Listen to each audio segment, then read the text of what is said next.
Hey everybody, it's X, and welcome back to some more Magic Arena. Today we're playing another Pick 2 draft of Teenage Mutant Ninja Turtles, the newest set on Arena. Without further ado, let's get into it. We've got Leonardo Cutting Edge, 2 mana, 1/1 life linker. Whenever you gain life, put a +1/+1 counter on Leonardo.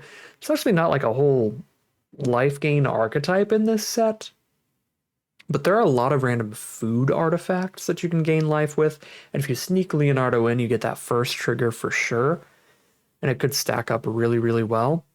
So I'm going to take Leonardo here. I'm also going to take Mondo Gecko, just really good for any blue deck. If Mondo Gecko manages to deal combat damage to your opponent, you're going to draw anywhere from 1 at the minimum to 5 cards if you're somehow a 5-color deck. But really, really fun card. If it sneaks in damage even just once, it's a great 2-for-1. So we'll take both of these. The one thing to note about this first pick is that all of the decks in this format are enemy colors, like Baxter Stockman here, like blue and red. So there is no blue-white deck. So we're unlikely to run these in the same deck by the end of the draft because we're not going to get any signpost uncommons, any multicolored uncommons in this color pair. But we'll still just take the strongest cards there and see where things go. So here I want to just take Baxter Stockman for the Mondo Gecko deck. The blue-red artifacts deck is also just really good. Then the other next best card here, maybe for black-white sneak, maybe that's a good spot for Leonardo, where we can play the Dream Beavers there. A very good way to make sure you're sneaking things in. Just a 1-mana flyer that also drains your opponent every time you're recasting it, which you're going to be doing when you're sneaking it in. So, I mean, I could also even just see Dream Beavers plus Stomp by the Foot to fully lock it on the Leonardo path, but I'm going to keep things a little open here. Black-white sneak or blue-red. There's also good green cards there. I mean, it's early enough that these packs are just good stuff all around. But here now we have Stomp by the Foot as my favorite card in this pack. And then reasonable blue-red cards. Not a particularly exciting pack all around. Outside of Stomp by the Foot. Yeah, I'm really not going to be missing out on Jenica if I'm in black-white. So I'll take a blue-red card here. Grab Buzzbots. Okay, pick 4 gives us a white removal spell towards that black-white sneak. Green-blue mutagen card for the green 1/1/1 counter deck, and then Utrom Scientists for the blue-red artifact build.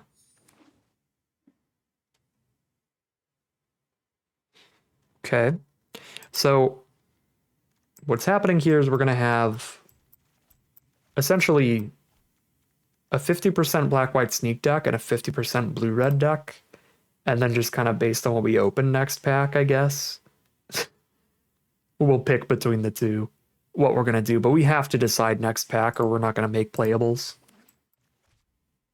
So we got 5 black-white cards, 5 blue-red cards. Honestly, I think the black-white cards are a tiny bit better because of the good interaction that we have early. And then the 2 creatures synergize really well together. The blue-red half, we've got a very solid mythic. Really good signpost uncommon, but the rest of these are like really filler. Overall, I don't think any of our black-white cards so far are filler.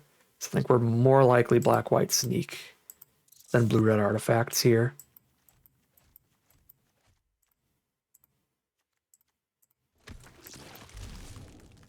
Open up a great black-green mythic, so we'll splash that in at worst. I am only 2 cards deep on white, so it wouldn't be insane to just go Pizza Face plus the last Ronin.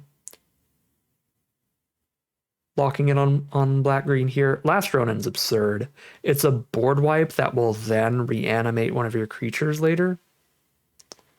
Not reanimate it, but put it into your hand, so that you have something left when the board wipe is over to try to kill your opponent with. So yeah, we'll take the incredible black-green mythic and see if we can't hop on that plan then here.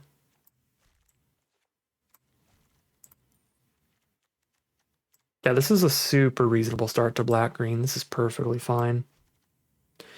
We just need to get a lot of playables relatively quickly. I think that's super possible. I mean, we just got a mythic green card. Michelangelo Improviser. 4 mana, 4 whenever deals combat damage to a player, you can put a creature or land from your hand on the battlefield. Okay, that's not actually very good, honestly. In draft, that's just not the greatest. But Courier of Comestibles is really good with Pizza Face, as well as the black removal spell. There's a pizza removal spell that you can tutor for because it's a food. So Courier is very good here. And then I'll probably still just take Michelangelo because he's cool, but I wouldn't be surprised if just Ice Cream Kitty or Insectoid Exterminator is actually better. But yeah, the Courier can find your Pizza Face, which is why the Courier is already good in this pile. Okay, pick 3 Tainted Treats. Destroy an artifact or creature if its mana value is 4 or less, create a food. So no matter what, you destroy an artifact or creature. Sure, that's great. Teleportation circle, so you can flicker your cards and get their enter the battlefield effects again. That's pretty cool.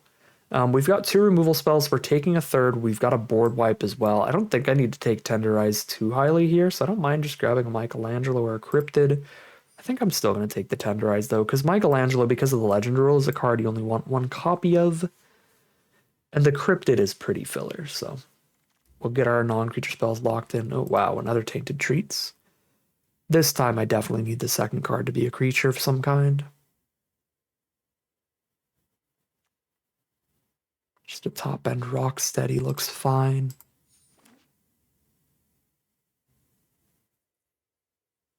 Okay. So for the rest of this draft, we just take 10 creatures and then we've got a deck. I don't know if I'm going to take Foot Mystic over Stomp by the Foot, though.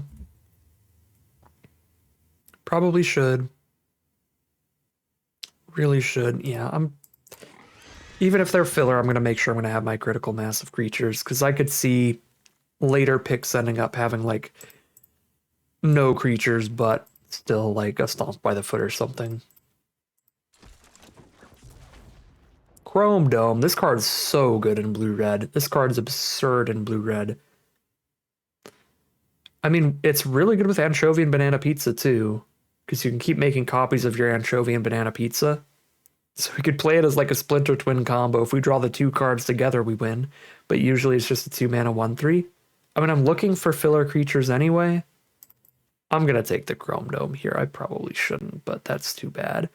Anchovy and Banana Pizza is already really good for the deck because we have Courier of Comestibles too. So this is happening. Okay. 1-mana Death Toucher looks good here. Now we can take that 3-mana Legendary Michelangelo. Actually, the Raptor is a pretty good value play. Being able to pick up your Anchovy and Banana Pizza is also pretty sweet. To pick up a removal spell. I'm going to go for the Raptor. Green-black dual land and a couple filler creatures. I got nothing at 3 mana. Get in here, Oruki. Or Oroku.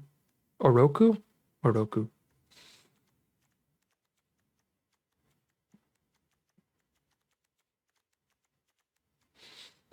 I'm not going to take a 5th 4-drop. We'll get a duel. Another Courier Comestibles. Don't mind if I do. Throw a Death Toucher in there too. We've now got 23 non-land cards. We have made it. A full deck is here. Ice Cream Kitty gives the Chrome Dome another card it could copy. Play the Ice Cream Kitty, cut a Foot Mystic for it.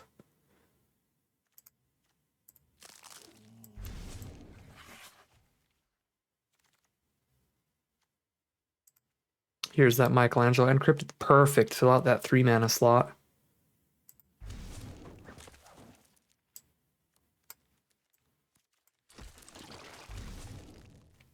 Might cut one of these Squirrelinoids.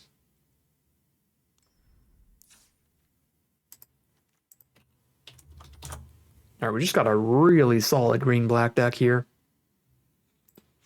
Cut a Squirrelinoid. Maybe a Tunnel Rats. Great looking Golgari deck here.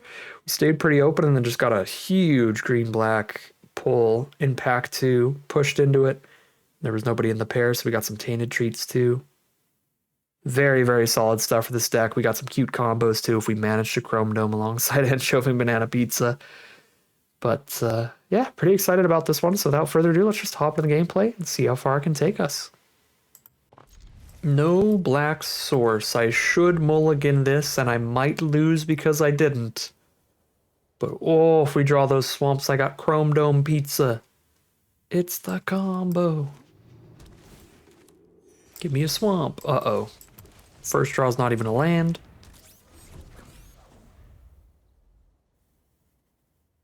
Come on, Arena, you can do it.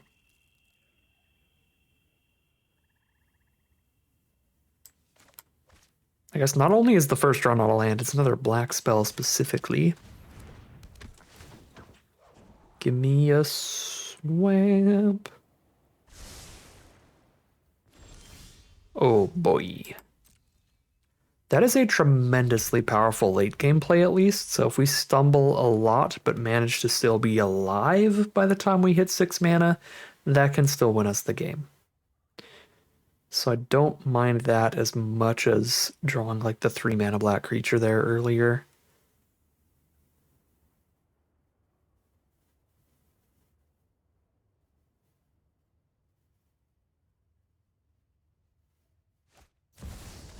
Dark Leo and Shredder.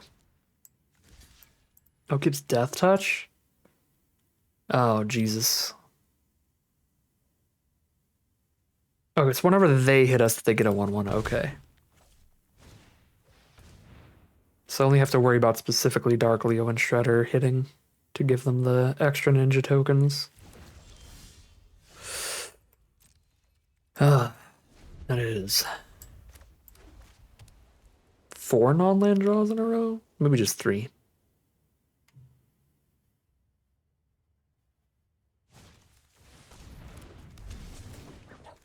The double rare, Dark Leo into Turncoat.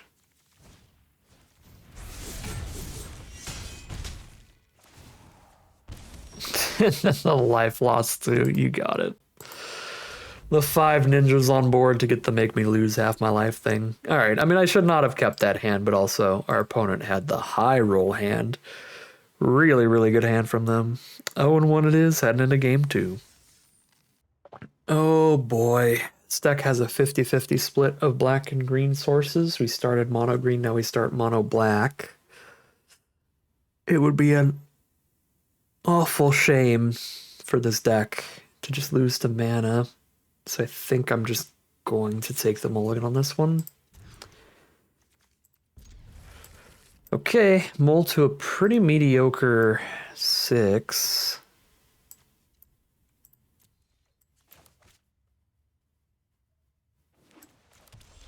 I mean, the best we could have hoped for last game was to like mull to a good 6 and just have a good 6 against a great 7.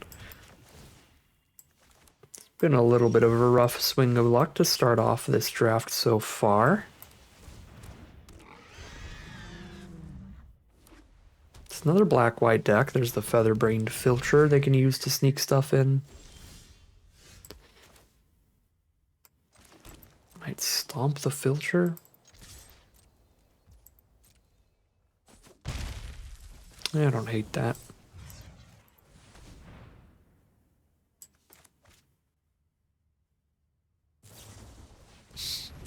We both stomp each other.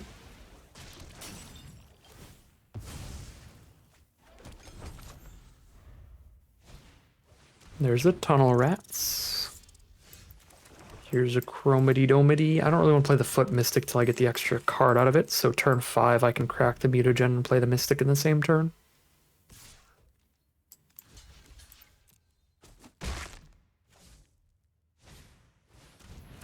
Just kind of keeping them from sneaking right now with these blocks. Stomped by the Foot is the draw.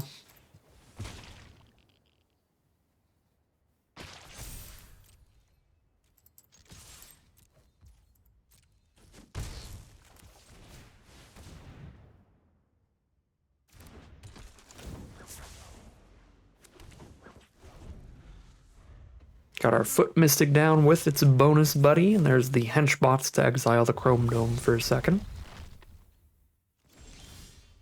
The Pizza Face for us.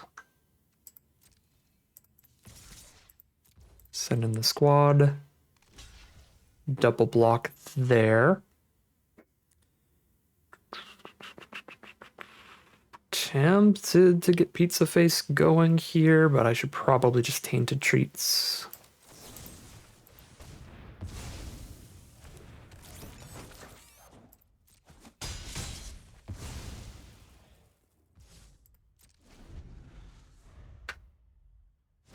Sorry about my phone blowing up. Turn it down here.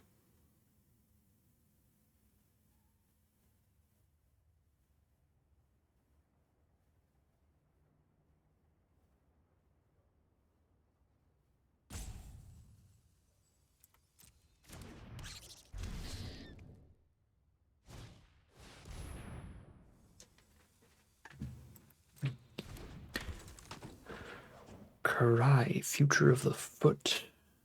Deals combat damage to player, return a creature from a grave to hand. Okay.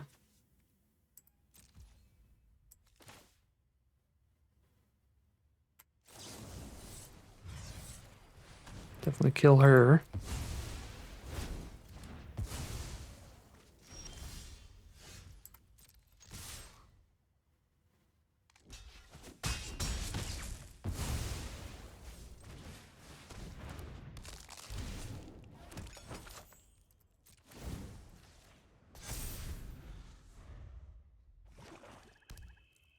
Get our Pizza Face trigger for the big swing. There's a Roku. Ooh, Ragamuffin Raptor's sick here.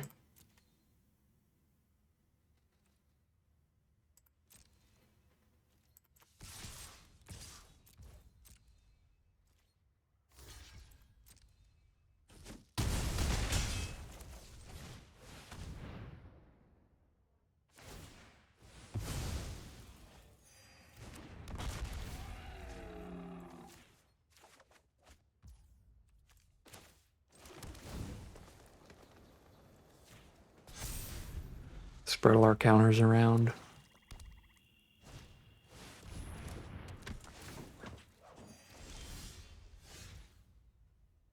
Tenderize for exactly not enough damage. For like 9 here if they kill Pizza Face. This is fine.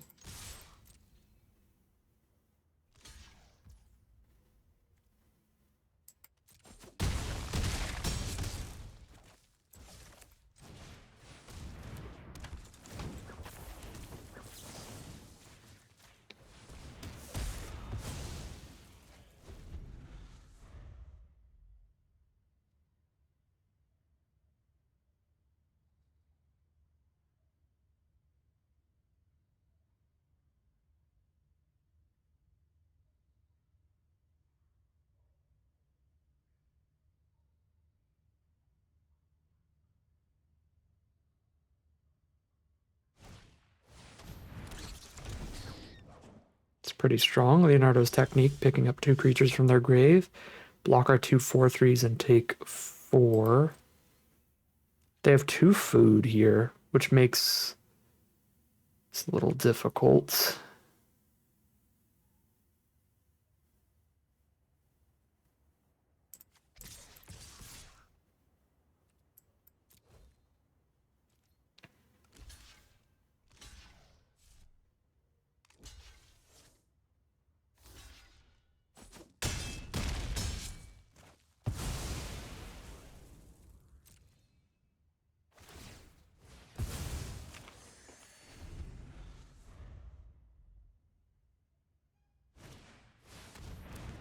Another 5/5 is real bad for me.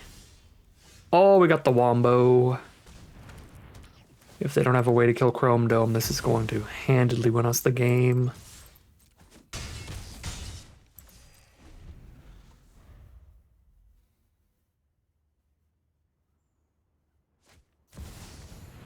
Oh, sweet Jesus.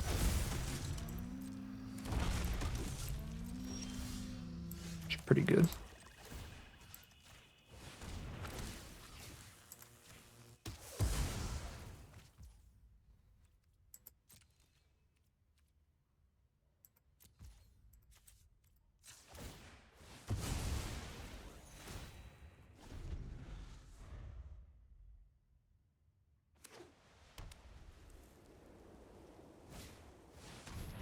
Just a creature for our opponent.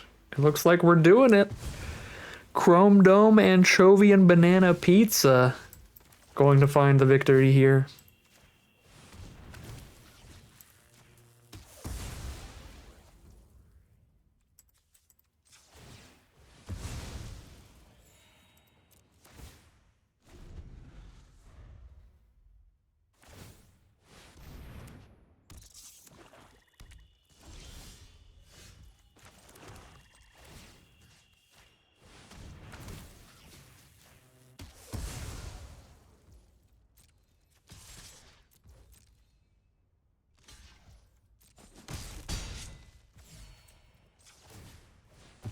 I probably shouldn't have eaten that one just so I could hold Tainted Treats up.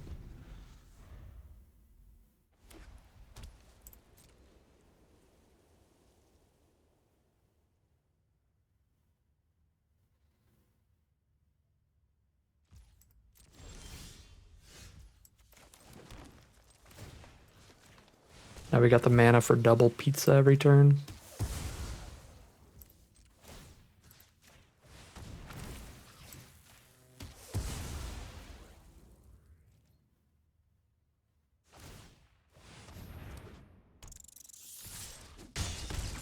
They're down to 3.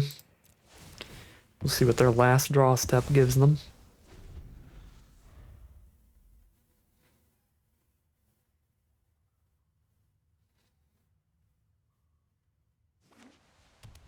Just a little bit of flood, and that is going to be 1-1. See if we can't turn things around after that game 1 loss. It's another monocolored hand on our 50-50 splits.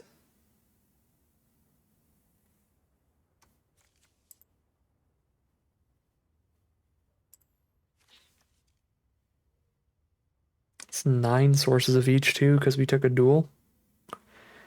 It's frustrating. It also doesn't start till turn 4 on the draw.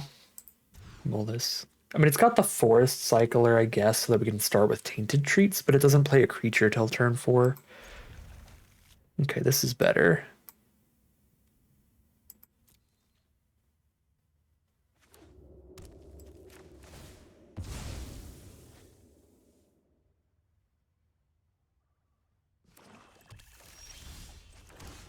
Ooh, Pizza Face to top things off looks great.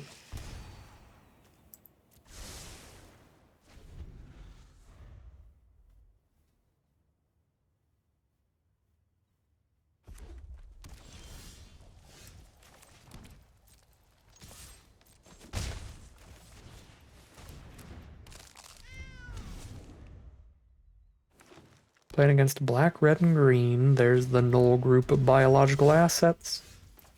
Which I'll just stomp here.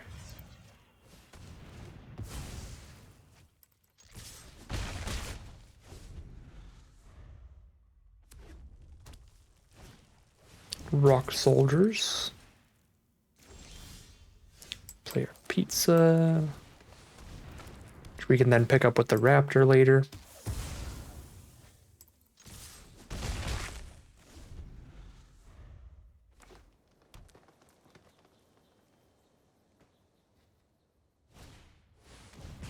Bot Bash our Ice Cream Kitty. Foot Mystic with no disappear trigger is a little sad, but it's better than playing nothing.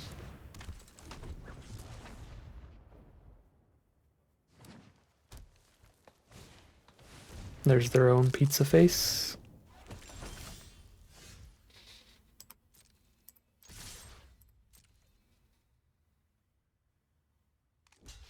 Pizza Face on... Nope. No Pizza Face on Foot Mystic. Okay.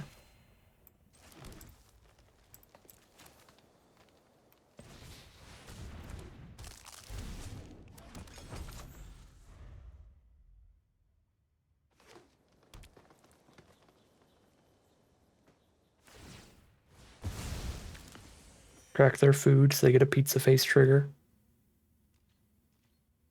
They're just gonna hold up one big Pizza Face.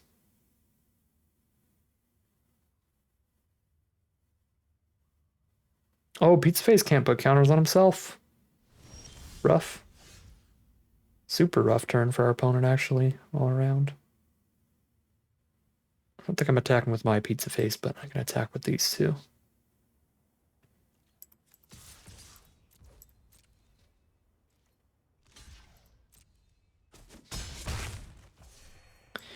I'm gonna eat the anchovy and banana pizza to trigger pizza face.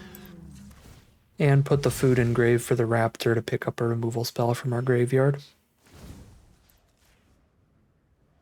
Could just put the counters on the beavers, honestly. I don't think we need to go wide with this food.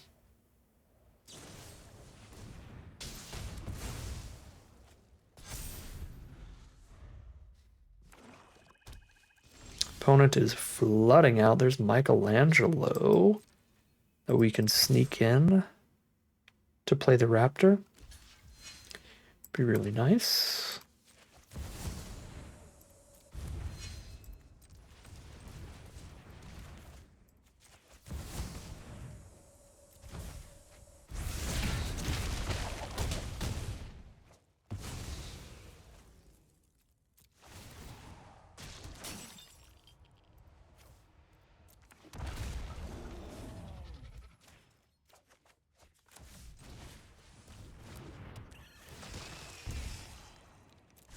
Okay, I don't know how they could get out of this. This looks absolutely incredible right now. I guess they could have the mythic board wipe. But let's see.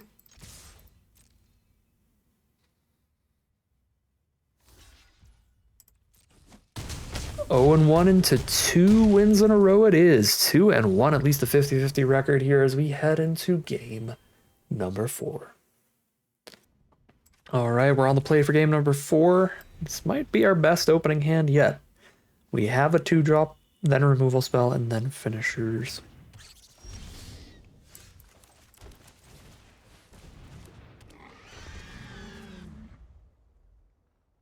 I really want some donuts now. I haven't had donuts. I don't think I've had donuts since I went to like MagicCon Vegas like over a year ago. This is quite the board our opponent's got. Well, I definitely need to forest cycle with how I've drawn.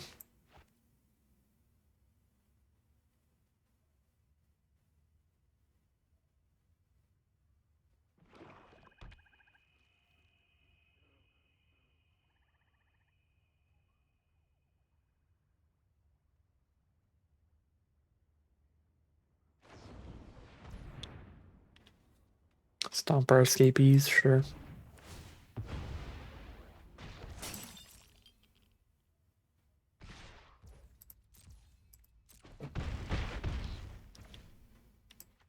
Grab my forest.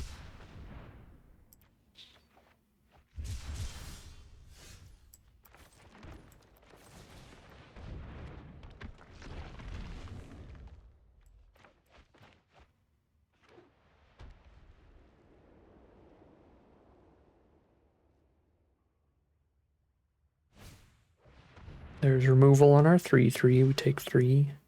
I got a sneak card for that ninja cavalry. That'd be really good. Dream beavers. It's the draw. I think I'm on Raptor back the 7/7.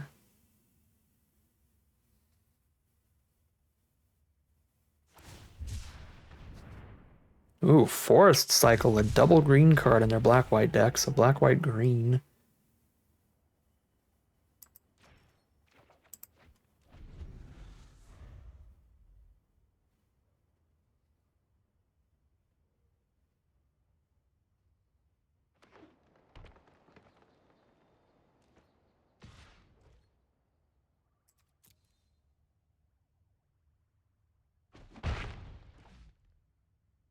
So they've got a sneak card, but it's one they haven't been wanting to do. Okay, there's a pizza face, no trigger this turn.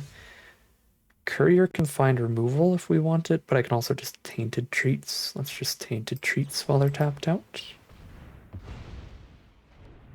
But I guess I can play Courier as well, and then trade Courier into Squirrelinoids. That's really good.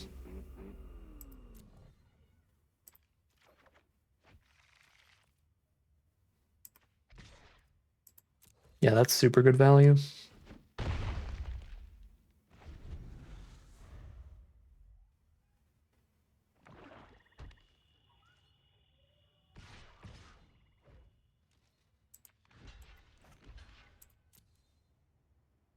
Rather than sneak back the Death Toucher than sneak back the 1/1 that gives them another 1/1.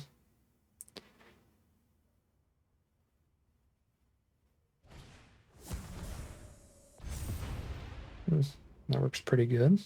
They just have one other card in their hand, though. They've got 3 1/1s and 1 unknown card, so we're still way ahead in the long run. It's another cavalry. All right, they are playing off the top. We are tremendously stable here really quickly.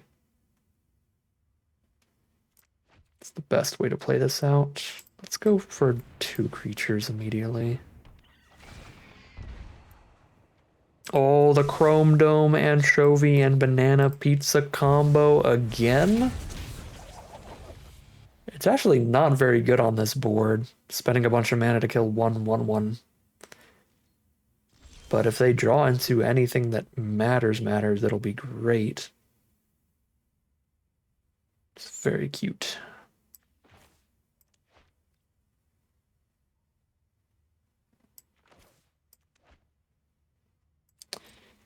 You know,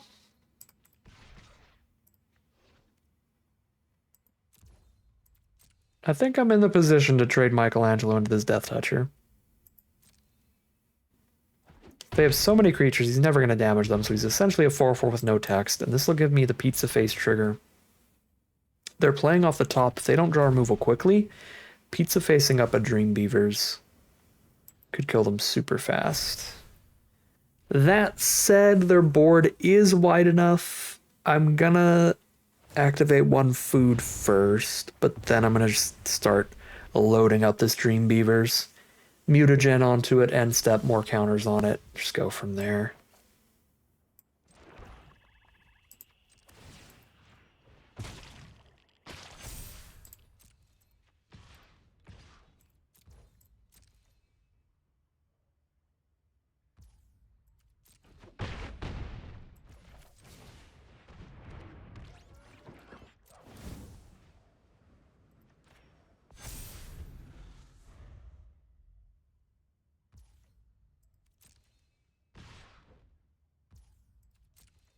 Send in the team.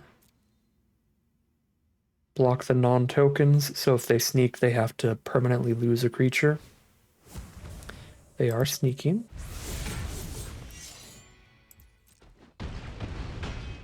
Take a chunk, go to 5.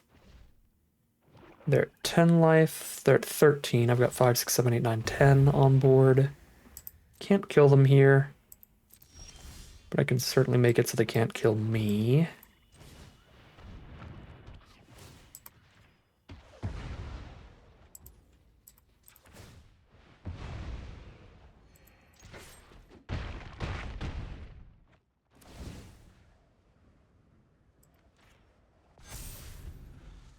They have 2 1/1s on board and we're at 8.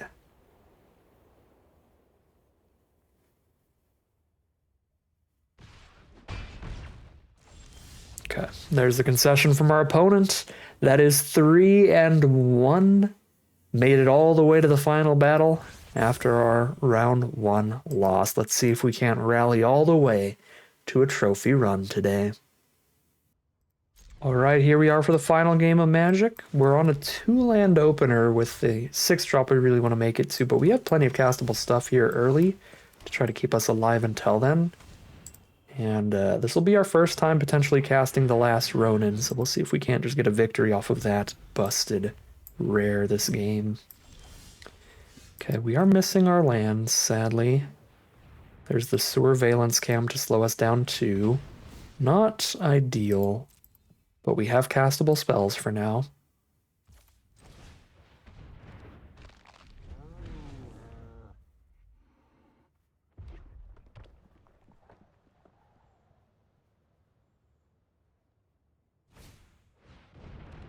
Utrom Scientists from our blue-red opponent for the tap and stun.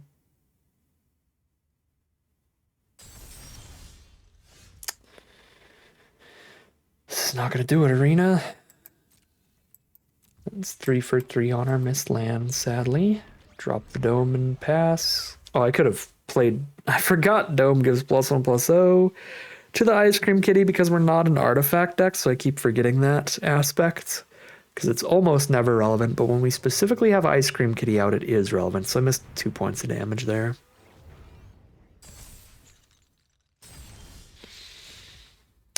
Man, this is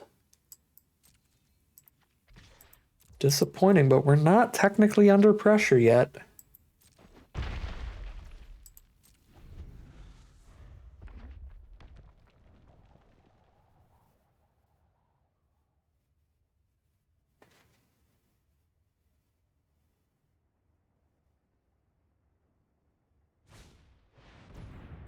Metalhead's a really good card.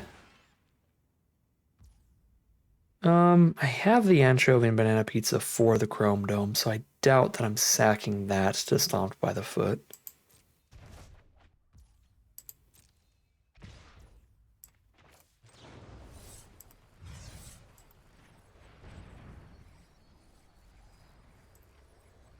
Sack the escapees. They give me a token that I can sack to the kitty if I just still don't draw lands here.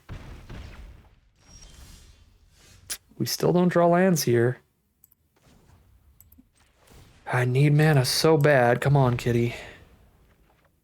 What is happening? Okay. This is fine. Plenty of 2 mana things to do. I only have to discard 1.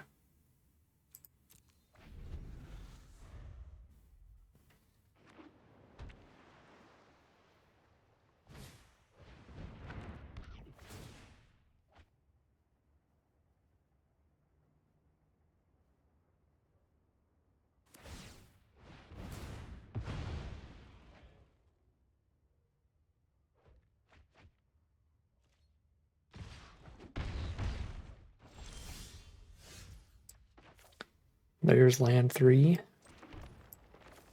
Run out the 2/3 against the 2/2s. Next turn, we force cycle Rocksteady and play a 2-drop.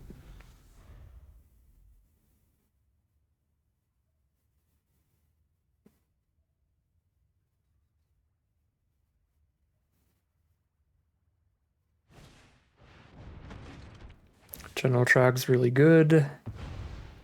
Deal 4 to one of our cards. And get the 4/3 out.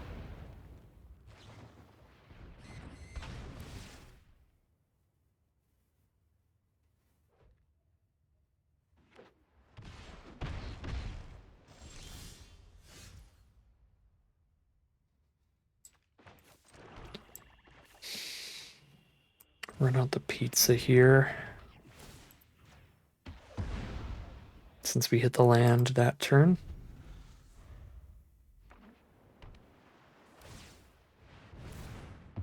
Go to 4.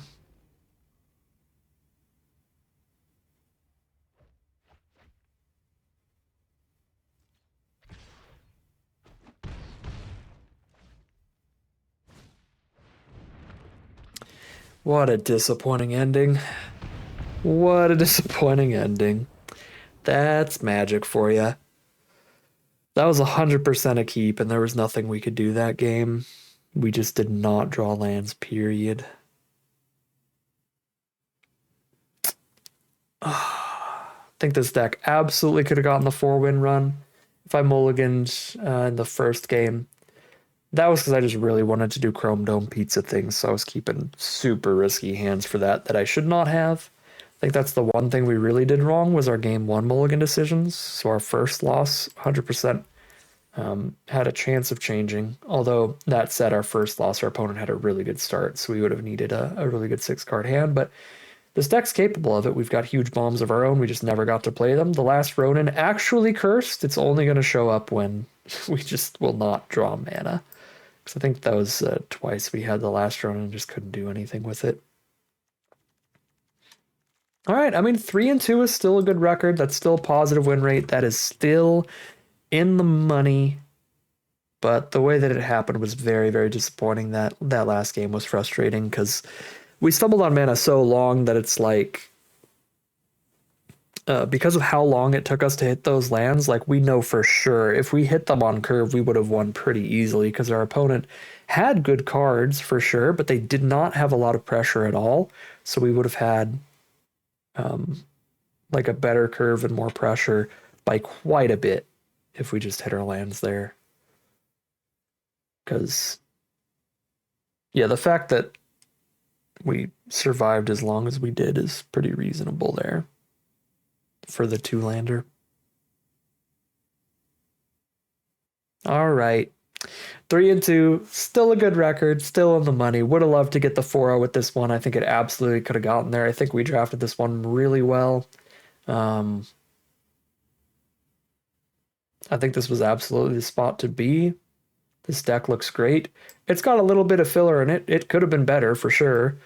If we had been on Golgari sooner or had been on green sooner instead of the dancing between black, white, and blue, red.